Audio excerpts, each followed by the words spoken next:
QC, tunay na may pagmamalaki.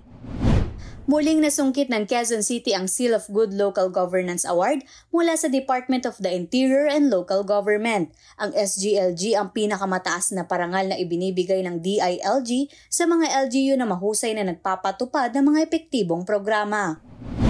Na-highlight ang good governance at anti-corruption measures ng lokal na pamahalaan sa Sikay Laban sa Korupsyon 2024 ng Office of the Ombudsman, kabilang ang mas pinadaling pagkuha ng mga serbisyo sa pamamagitan ng QCE services.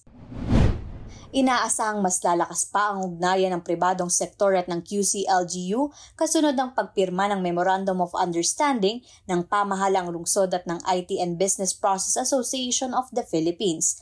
Nag-donate din ang IBPOP ng computers na mapupunta sa Quezon City Science High School. Tambak-tambak na tarpaulins na illegal na nakakabit sa labas ng designated poster areas sa lungsod ang tinanggal sa Operation Baklas ng Department of Public Order and Safety. Open na sa publiko ang newly renovated na Cruz Naligas Health Center. Tinatayang 73,000 Q-citizens mula sa Barangay Cruz Naligas at mga kalapit na barangay ang makikinabang sa services ng health center, kabilang na ang medical at dental consultations, laboratory services at iba-ibang bakuna. Ibinida ng QC-LGU ang iba-ibang cancer initiatives sa due diligence of the City Cancer Challenge, kabilang na ang pagpapatupad ng kauna-unahang Integrated Cancer Control Ordinance sa bansa. Ibinahagi ni Mayor Joy Belmonte ang redevelopment plan para sa Quezon Memorial Circle sa pagbisita sa Quezon City Hall ni Tourism Infrastructure and Enterprise Authority Chief Operating Officer Mark Lapid. Tinalakay din ang best practices ng Quezon City Government pagdating sa pagsusulong ng good governance sa pagbisita sa City Hall ng American Council of Young Political Leaders. Nagtagisan ng bilis, lakas at galing ang emergency response teams ng 30 QC barangay sa kauna-unahang Rescue Olympics na inilunsad ng Quezon City Disaster Risk Reduction and Management Office.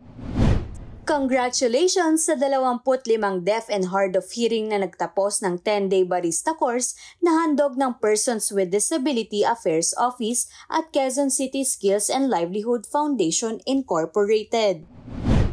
Paskong damang-dama sa QC. Attention foodies, kabi-kabilang night markets para sa buong pamilya ang binuksan sa lungsod ngayong linggo. Kabilang dito ang Pasko sa Parque Balara Park Christmas Market kung saan pwede mag-food trip at mamili ng mga perfect na panregalo this Christmas. Pwede na ring bisitahin ang QC Nights Kaunlaran Night Market kung saan may enjoy ang iba-ibang food items na swak sa inyong cravings.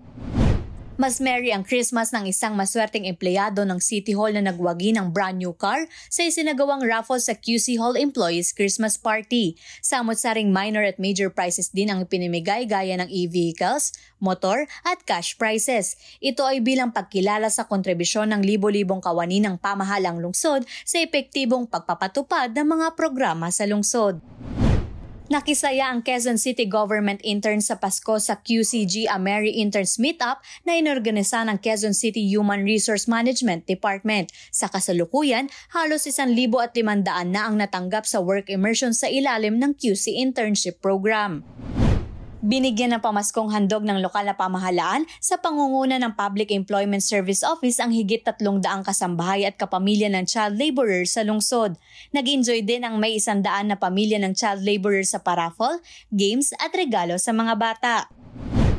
Nakiisa si League of Cities of the Philippines Acting National President at Quezon City Mayor Joy Belmonte sa pagtitipon ng city mayors mula sa iba-ibang bahagi ng bansa sa ginanap na get-together dinner or Christmas fellowship ng LCP sa Malacanang Complex.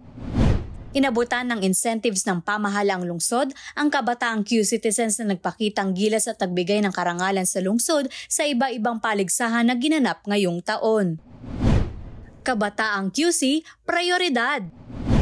Kinilala ang Quezon City Government sa Partners Recognition Program ng Early Childhood Care and Development Council dahil sa iba-ibang ECCD programs na isinusulong sa lungsod.